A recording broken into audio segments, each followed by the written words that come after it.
And welcome again to our worship service and to see again all your beautiful faces. Amen. Okay. Thank you. All right. We have an imported from Gisaga, our soundtrack. Actually, a couple of weeks ago, I talked to Brother Lito. I said, Brother Lito, can you help us to our sound system or sound here in MCCC? I was surprised when I came here, so already here smiling at me. He said, how do you know the address? But thank you, Kuya Lito. Okay, so thank you at least because our service here every Sunday, it's a recorded message.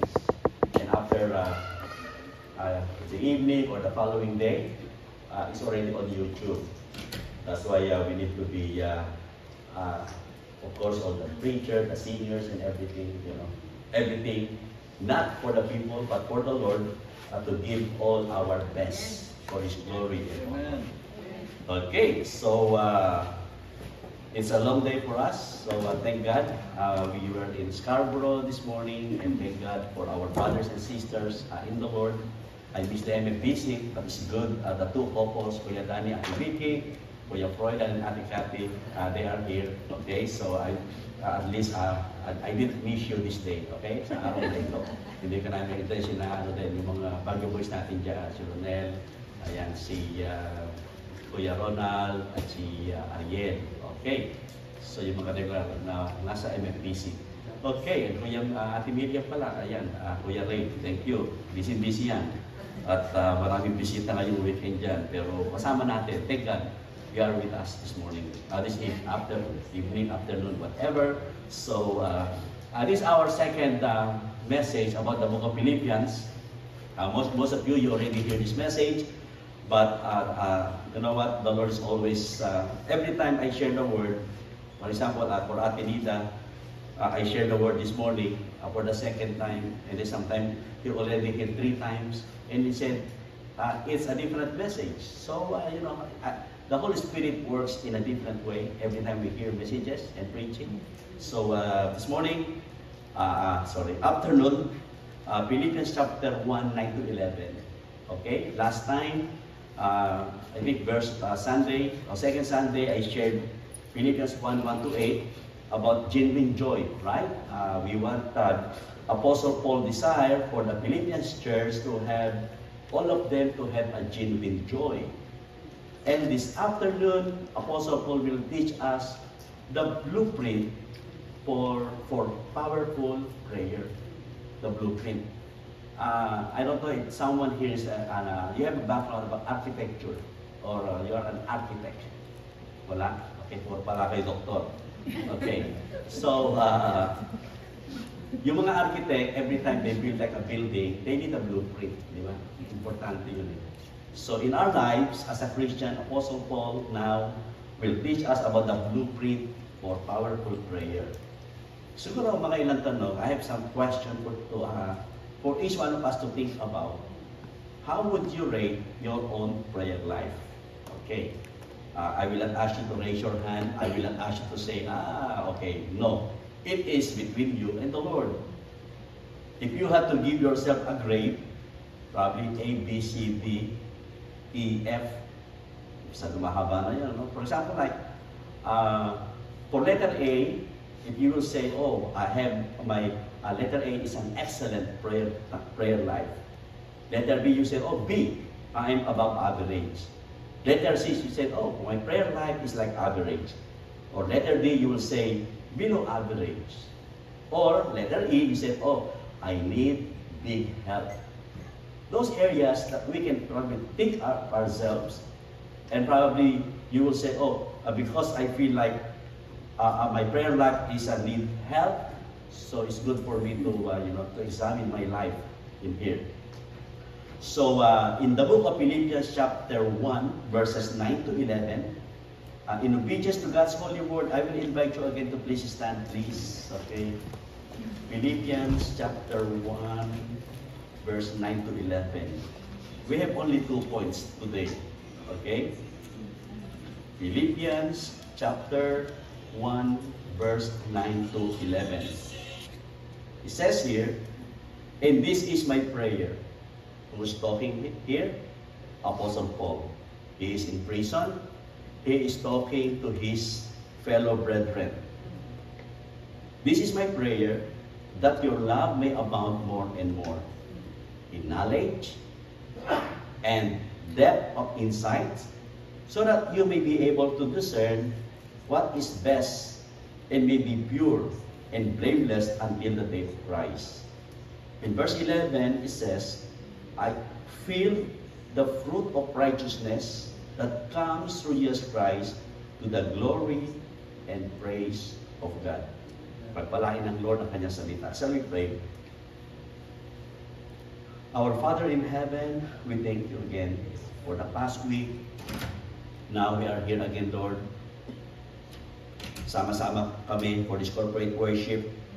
And thank you, Father God, for your blessing, your provision to our lives day by day. The strength, even your provision to all our needs. And thank you, Father God, indeed you are a great God. Thank God for the beautiful songs, our praise and worship. Indeed, Lord, is already a message that we can fill our heart and soul, oh God, to glorify you. And today, we ask, Father God, the Holy Spirit will lead us in this study. May your give us your wisdom, cover your messenger with your precious blood. In all these things, Lord, we pray in Jesus' name. Amen and amen. Thank God, Ate Norma, alive, awake, enthusiastic. Okay. When I received that message the other week, actually Wednesday, that Ate Norma ay nasa ER, yeah, because of mataas daw high blood. Okay, so it's good, it's normal now. Okay, praise the Lord, and thank God. So the key verse in our message this morning, especially in verse 9, Apostle Paul says, this is my prayer, that your love may abound more and more. I believe, if you are, for example, like leading a cell group or a small Bible study, or a pastor, or you have a small group, even I myself, my prayer, day by day, that all the people that I, for example, like in our cell group or Bible study, in our home church, that everyone, that their love may abound more and more, and even knowledge and their insights. And in this meditation, I hope it can give, we can learn some very practical advice that could energize our prayer life. As we begin moving into the direction, there are three opening observations to think about prayer. Our topic is blueprint for powerful prayer. And letter A that we can think, and it is true, prayer is both the easiest, dali lang, di ba? Close your eyes and then pray. And hardest discipline of the Christian life. Is that yes or no? Yes, and that is true. No one is exempted. All of us, we have a hard time to discipline ourselves in our prayer life. It is the easiest.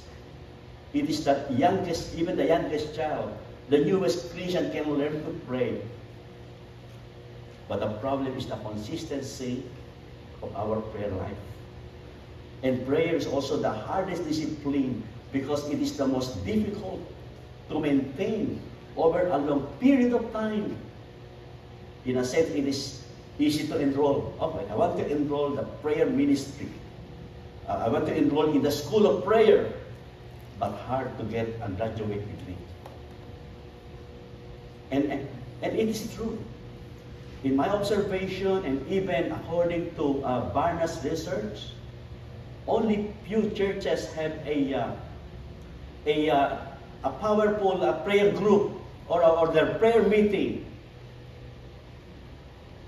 Probably they have like 100 or thousands of attendance, but their prayer meeting is like probably is like 20, 30 people during the prayer meeting, or when they call a prayer meeting time. And letter B is not only the easiest and hardest discipline. Almost everyone prays believer, everyone prays believer and even non-believer alike, and almost everyone feels they could improve in this area. Even non-believer, they pray. Especially us. Even in our best moments, we still must admit that we barely touch the hem of the Master's garment in the arena of prayer. Especially those who are already are working so hard. You know, we have your children, small children, a workplace, even involvement in the church, and other things. And let us see, prayer presents us with problems both theological and even practical.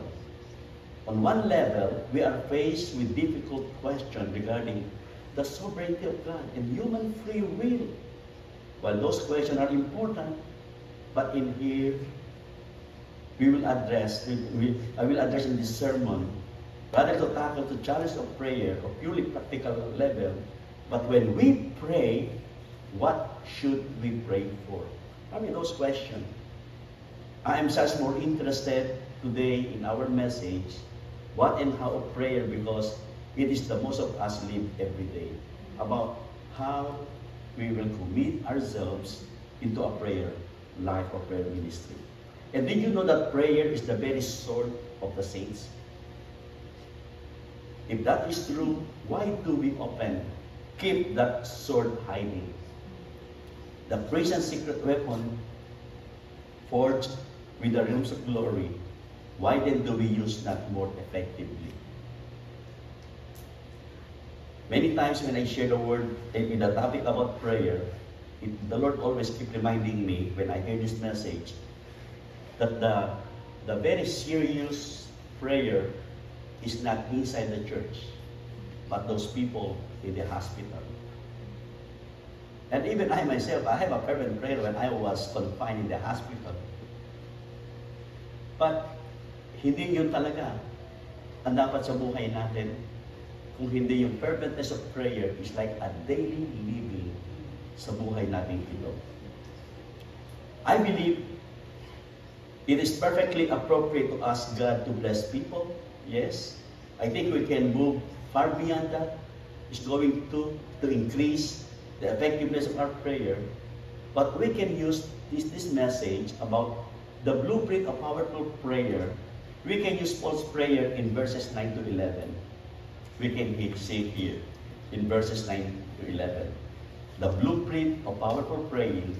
Because here, the prayer that fits virtually of every situation we face, if we understand the meaning of Paul's words, then we can truly pray for anyone and anything.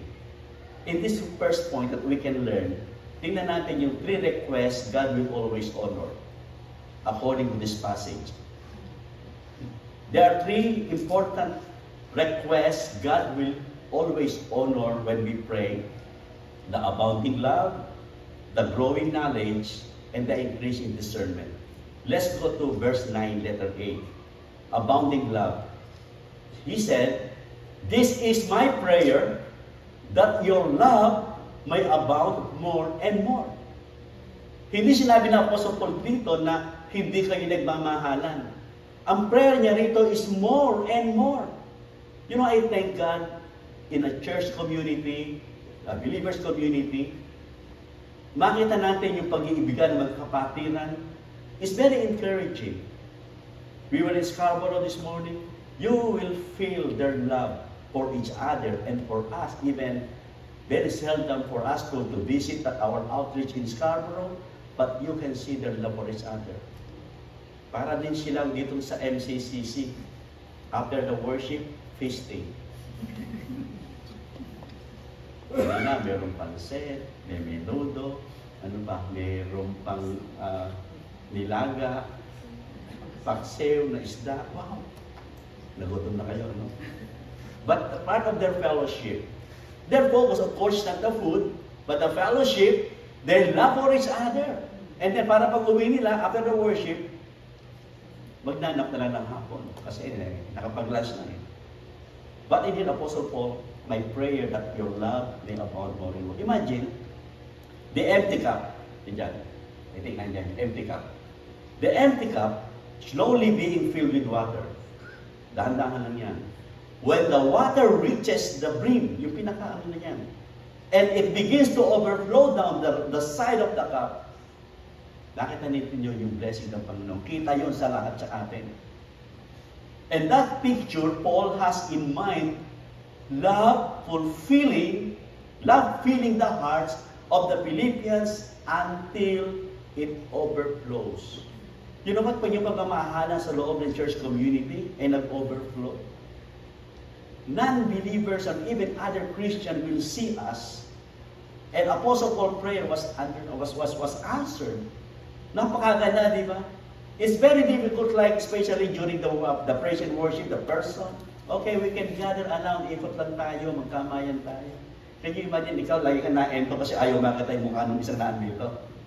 Hindi gano'n, di ba? Ang nais ng Lord, mag-overflow ang pagmamahala natin, you can see everyone eye to eye. Makakatingin ka, mata sa mata. Huwag na yung ilong sa ilong, tana lang, mata sa mata. Na, ano.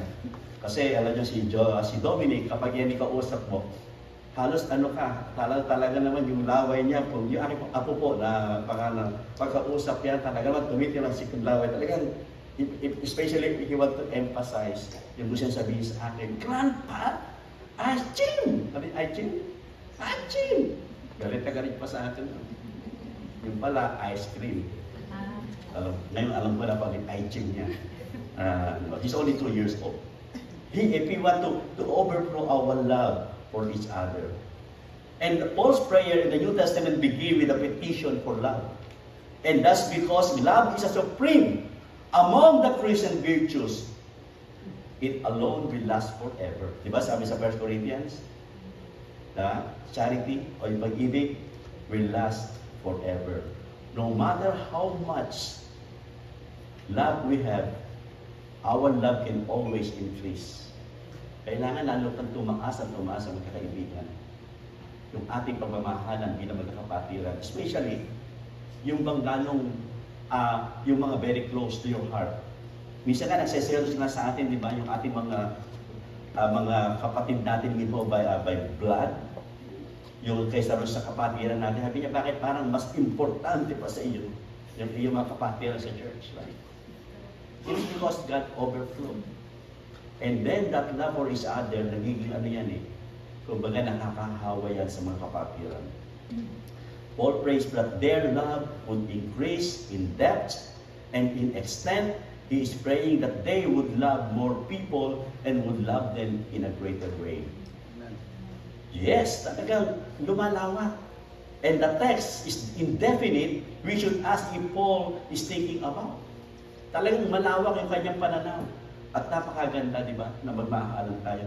If you think about this, if all of us will give away our love for each other, no one will hold back. Everyone, lahat tayo nagbibigay.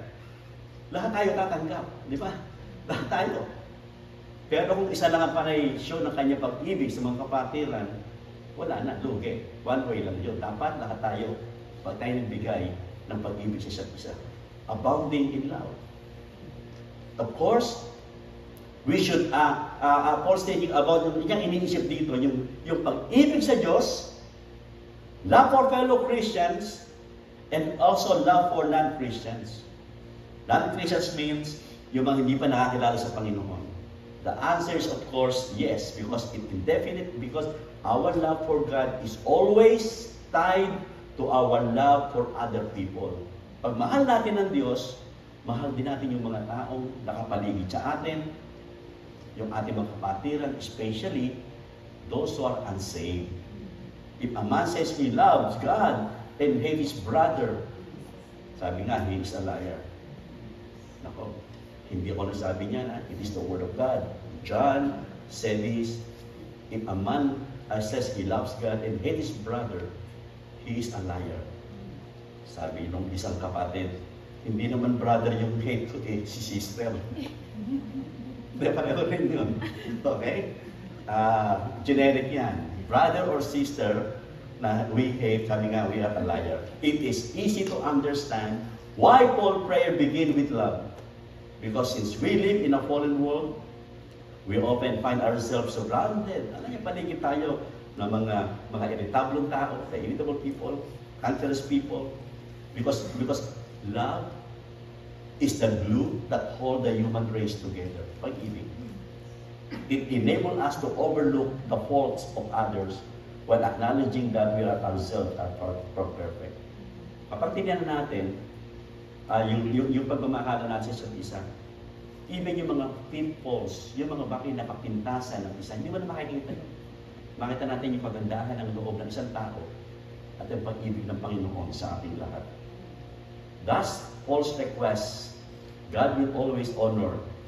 Yung prayer niya, that your love may abound more and more, abounding love. Yung kanyang prayer naman is, number 2 is growing knowledge. Look at in verse 9, letter B.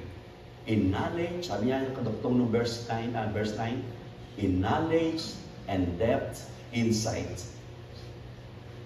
Yun ang sinasabi doon sa salita ng Panginoon. Sabi ng New Living Translation, knowledge and understanding. Sabi ng NIV, in knowledge and depth of insight.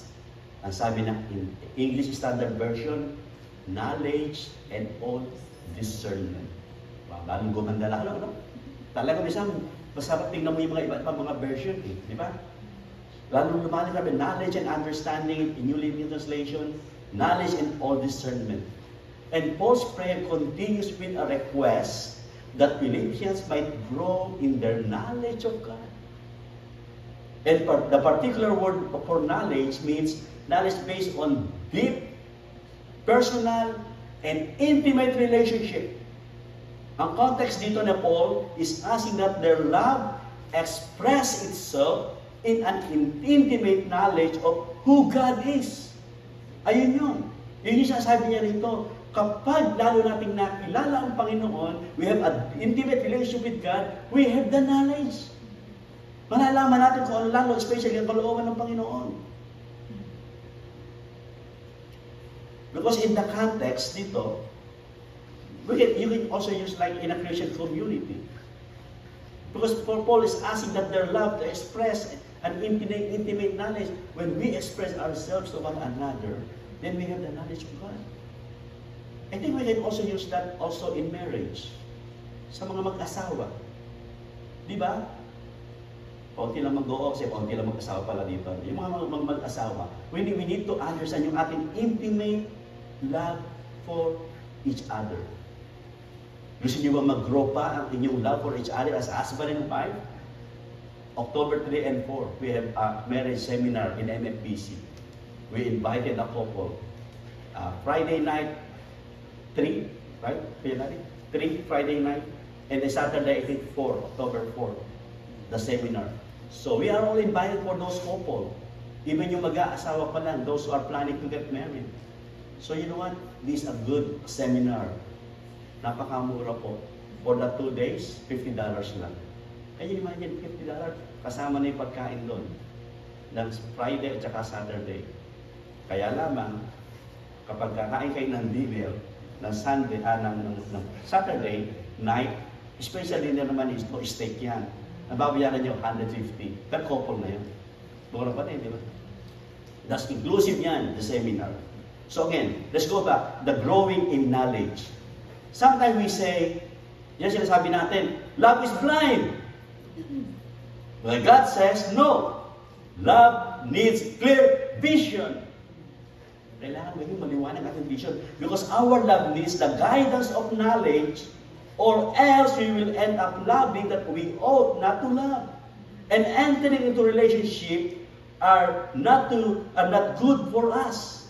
Where love is supreme, it is never enough. Love must be guided by true knowledge. This is the true burden of Paul's prayer. For example, sa mga kabataan na umiibig, di ba? Hindi na puro love lang yan, di ba? Especially nag-aaral pa lang. Kasabihan, especially, nung time na nag-aaral pa lang, ano lagi biling ng mga magulang natin? Tapusin mo muna ang mag-aaral ka, di ba? Wala mo ng boyfriend. Wala mo ng girlfriend. Sabi ba naman magulang natin? Which is true, di ba? Ang focus natin muna ay pag-aaral. Ang sinasabi rito, na Apostle Paul, we are growing in knowledge. Malaman natin yung tama at mali at yung magandang bagay sa atin.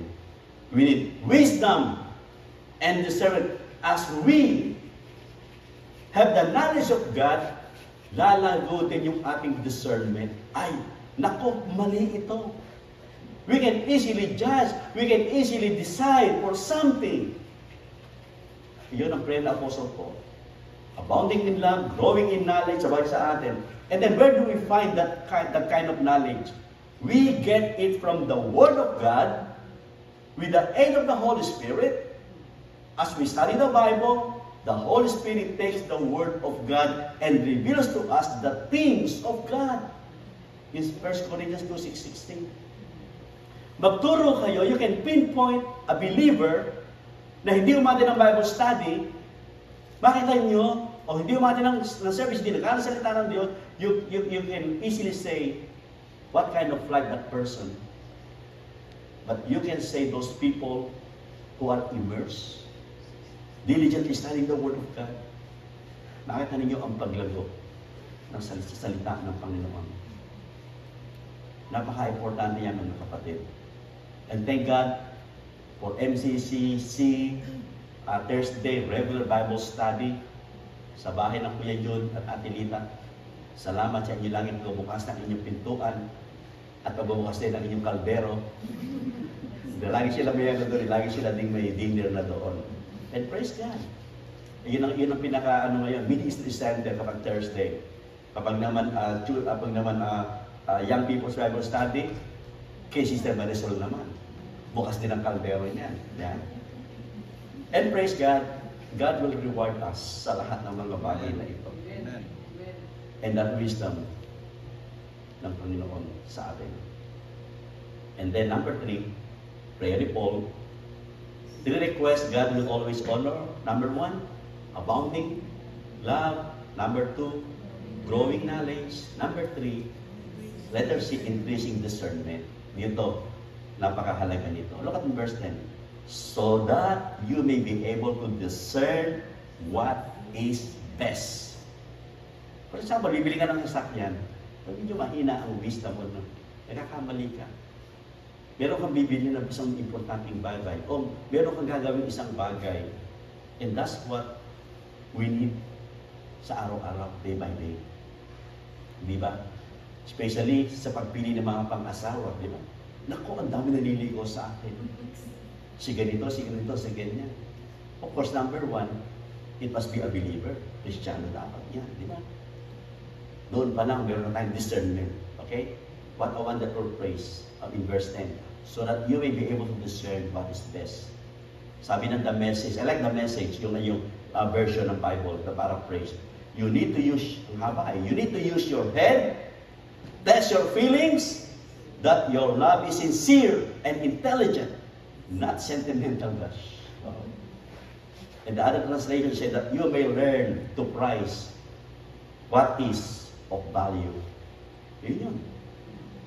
Siyempre, kapag mali ang iyong discernment, kita mo, tayo rin na magbabayad, tayo rin na magsisisi pagdating ng panahon.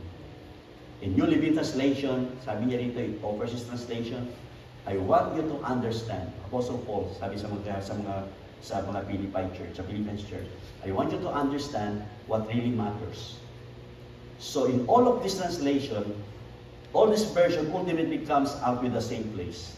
In a simple word, Paul prays that Philippians, MCCC, would such love and knowledge that they would continually make wise choices in life.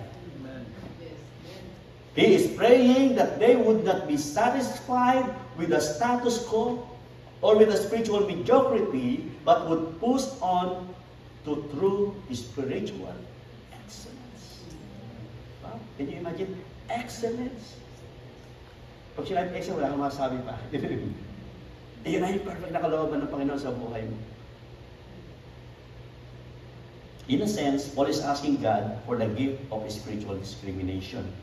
When you use the word discrimination in a negative sense, hindi maganda. But Paul here, in our day, discrimination has mostly negative tone. But in the spiritual realm, we desperately need to discriminate between good and bad. Good and better. Better and best. I can define this kind of discrimination as the ability to make wise choices under pressure. It means what? Discernment. Kailangan natin yan sa buhay natin. God's people, every Christian, every believer, young people, adult, hindi ko tayo matanda na sa edad, o matagal na tayong Kristiyano, ay hindi natin ang kailangan ng discernment. Lahat tayo. God's people need to learn discernment so that under pressure, they can make wise choices. Yan ang pinakamahirap sa lahat. Pag under pressure na tayo. But I think this is an important prayer request, even for parents, to offer on behalf of their children. You should pray that your children learn to make wise choices under pressure. Especially mga pumunta ng mga university, this week, hanggang next Sunday, lumilipat na yung mga estudyante, iniyata ng mga magulang nila. There are a lot of pressure that we need to pray for our children. We need to pray for our children. There are really two parts of making wise choices. First, you must know what is right. Kailangan alamin natin yan. This is crucial because we live in a world where many people evidently have lost all senses, all sense, or right and wrong. Wala na. Everything appears to them as shades of gray. Parang lahat okay lang. Hindi po. Let us also learn the wisdom and knowledge from the Word of God. Secondly, hindi lang we must know what is right, and also second, you must have the courage to choose what you know to be right. Kailangan makita natin yun. Kung ano talaga yung tama. There are some areas in the Bible sometimes you cannot say, ito na nga. But there are, in the scripture, there are like black and white that you will say, hindi talaga. Ito talaga yun. For example, like Sunday. God's will kaya mag-church ako ngayong hapon o bukas ng umaga. Hindi na nag-pray yun. God's will na yun. Di ba? Kasi nais ng Diyos, it's in the Word of God na not forsaking the assembly of the believers. Di ba? Magbibigay ako ng offering. Sinabi ng Panginoon yun. Di ba? Part of our life of service to the Lord, we give our offering to the Lord. Especially bakit itong ating nirerentahan, bakit yun ang babayaran? Di ba? Pero maganda naman space natin, hindi kumukha doon na nag-worship tayo doon sa kabila, hindi ka makapalakpak, di ba? Kasi sisikan tayo doon. And praise God. And we thank the Lord. This is a good problem. Increasing discernment. There is I just want to share this story before we go to number 2, second point.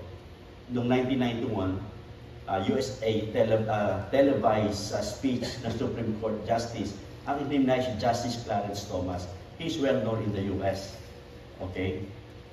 And then, many people know of the controversy surrounding his appointment. In-appoint siya as judge. Some people also take issue with some of his views, certain issues, and come before the court. And he is an admirable, decent man, and also happen to be a strong Christian. Siyempre, pag mga Kristiyano tayo, lalo maraming mga persecution ngayon sa buhay, has often been deal with criticism. Bisa tinanong siya sa kanyang interview, he replied, ano ba yan? Okay, wala ba? Okay, he replied, the most important thing in life is to discover what you believe to be true. Of course, in the Bible. And then go and then to stand up for those beliefs, no matter what. He then added this word: if you do what you know is right, it doesn't matter what people think. Minsan, nag-iisa na tayo sa ating trabaho o sa school, yun ang ating belief. And you know it is from the Bible, stand firm in our faith. Because through discernment, give us you vision to see what is right. And then the courage to choose to do it. If you know it is from the Bible, it is God's will, You have the courage to choose and you are confident, yes, this is God's will. Amen? Wala kang, sabi nga ni James, a double-minded man, unstable in all his way. Wala kang pagdadalawang isipan. Yan ang prayer ng Apostle Paul. Just sa verse 1 to 10, sinabi niya, abounding in love, ang gusto ko sa inyo. Yan din ang prayer natin sa bawat isa. Growing in knowledge. Lahat tayo mag-grow tayo. And also increasing discernment. Kailangan mag-increase ng ating discernment. Minsan nga, may mga manampalatayang Kristiyano, sabi nga nung isang kapatid na, ang hina naman ng discernment ng kapatid na yun. For us to increase our discernment, we need to deepen our knowledge or wisdom from the Word of God. Kasi doon nagagaling yun eh. Doon nagagaling yun. You cannot find anywhere from the Scripture for you to increase your discernment. Okay? Natapos na tayo. Okay, number 2. 3 answers we should always seek. Paul's prayer continue with 3 answers that we should always seek. And these answers are result that flow from the 3 requests. Ito yung mention niya. Yung love, knowledge, and discernment. Ang kanyang prayer, doon sa verse 10, yung magkaroon sila ng blameless life. That they may be pure and blameless until the day of Christ. Jesus also is the good example of pure and blameless life. But in here, Apostle Paul, ang prayer niya, lahat kayo magkaroon ng pure and blameless life until the day of Christ. Note the few words, yung pure. Yung pure, you know, comes from the 2 words, means judgment and sunlight. In the first century, alam niyo ba yung first century? In the first century, pag kayo mamimili ka doon sa mga tindahan nila, especially sa mga housewares, yung mga ganong gamit, yung mga importante, ang ilaw doon sa kanila during the first century, mga dim light lang. Pero pag dinala mo na sa liwanag, especially mga pottery or fabric, dinala mo sa then you can see it really was. Kasi, the sunlight revealed the truth. To be pure means to live in such a way that the truth about who we are is clear. It means that people don't have to wonder about what you are doing in the darkness because you have nothing to hide. Sa buhay natin, nais ng Panginoon na maging blameless ang buhay natin. Of course, we are not perfect. We have, meron tayong mga weaknesses sa buhay natin. But God will help us to become blameless. The word blameless, ginamit dito sa word na ito, from the original word sa Greek ay skandalon. Which we get our English, the word scandal. Yung pala yun. It originally referred to a bait or a trap that would catch unexpected like animals. It means a lifestyle that caused others to fall into sin. Yung pala yun, yung skandalon, yung nagiging pain mo yun para mahuli ang isang animal. So a blameless person is free from moral scandal. It means you don't stumble into sin and you don't cause others to stumble by your behavior. Yun yung blameless. Hindi tayo matitisod. Even other people will not be stumbled by your behavior because you are blameless. Also, nakita natin dito, answer that we should always seek. Nakita natin na bawat kapatid na maging blameless ay maging magkaroon ng fruitful life. Look at in verse 11a. Ang prayer ni Paul, filled with the fruit of righteousness that come through Jesus Christ. Magkaroon tayo ng bunga ng katuwiran.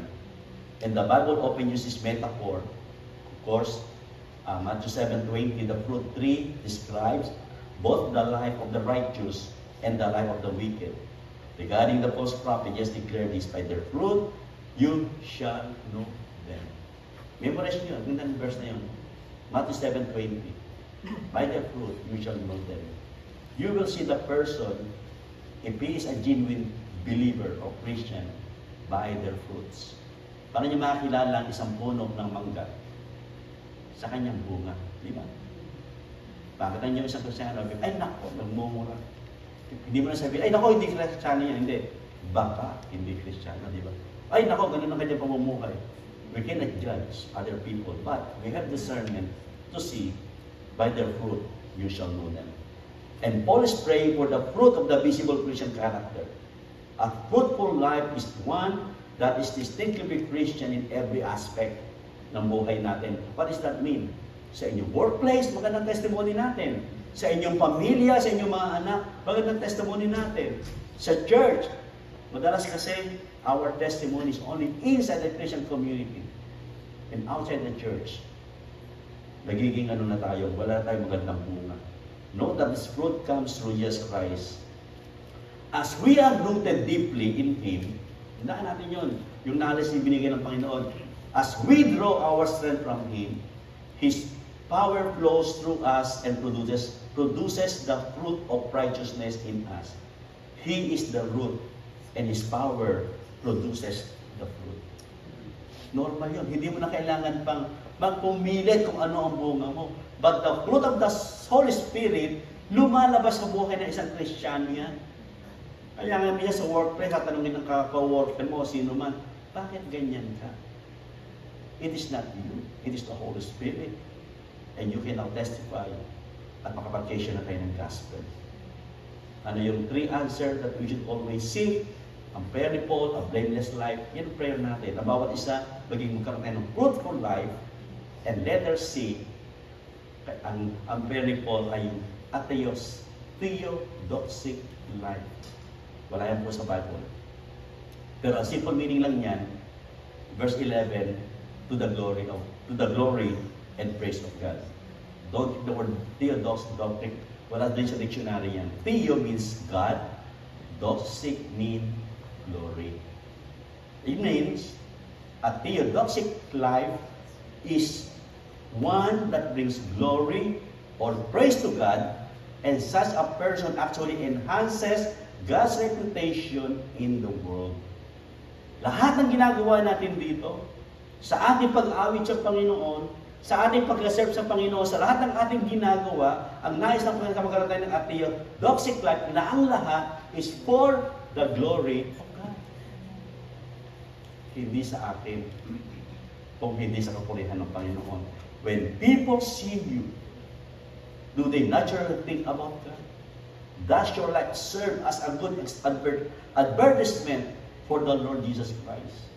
Di ba yung advertisement, nakita kang ganyan, bawa advertisement kunyari ng sasakyan. Ang ganda nun, di ba? You will be attracted. Ang bawa natin, advertisement ng pagkain. Makikita natin yung kita mo na ngayon, in our life, people will see you dahil ang pamumuhay mo yung maganda, you are like a good advertisement. Pero kung hindi maganda, kung bakit yung advertisement? We need to advertise, convince people through our testimony. Before we finish, let's step back and consider how great this prayer in the 19th century in a book like The Life of God in the Soul of Man. Ang ganda. In some way, it covers the whole range. It starts with abounding love, in this passage, in this book. It starts with abounding love that manifests itself in knowledge and discernment, resulting in the ability to make wise choices under pressure and the visible fruit of righteousness life that comes from a living relationship with Jesus Christ, so that God alone gets the glory. Amen? What a fantastic prayer of Apostle Paul. In our life application, like we can also think about ourselves. Pray this prayer for yourself. Pray this prayer for others as a challenge for us. Question is, whom are you praying for today? You can pray every individual members of the church. You can pray those people who are close to you. Remember that prayer is not a ritual, but a matter of the heart. A matter of the heart, especially those who are in need. Pray for those loved ones who are still unsaved. You have loved ones who don't have Jesus Christ. Pray for them that God will save them. To pray for someone else is an act of hidden kindness that only God sees. Diba, when I pray for someone, no one can see that. It's between you and God. And because God alone sees your heart, He will hear your prayer and reward you in secret. And we can touch people through prayer that we couldn't touch any other way. Hindi alam ng tao, pinag-pray mo pala siya. And only God knows. And thank you for your prayer, for praying for the pastor, for the leaders of the church, and individually, especially those who are saved. Because prayer is the very sword of the saints. Use it. Gamitin natin. Ha? God gave you a secret weapon so that by your prayer in secret, you can change the world. Bamatawin natin ang mundo, ang iglesia, ang bawat isa. Joyful living. Ito po ang ating topic ngayong umaga, ngayong gabi. Blueprint for powerful prayer. Shall we pray? Lord God, thank you. We praise you for your word. May you continue to minister to us, O Lord, in this message. Whatever status of our spiritual life, O God, I pray that you will help us. Give us the knowledge, the discernment, and even, Lord, the commitment to pray for one another and to have a fruitful life. Father God, thank you and we praise you for challenging us in this message. Father God, we give you all our honor and praise. And today, if your prayer this morning or today, you want to increase your prayer or you want to be more, and give your life in the prayer ministry, you can give it to God. Yes, Lord, help me. Help me. As I end this message, for those you make your decision right now, you said, yes, Lord, thank you for challenging me now, oh God. I want to commit, I want to increase my prayer life. Then I will pray for you. Is there anyone? I pray for you. Is there anyone? Thank you po. Salamat. Thank you po. Praise God. Thank you po. Meron pa? You said, yes, Lord, I need help. Yes, God. All of us, we need to improve our prayer life. And Lord, I will end this now before any more. Thank you. Salamat po.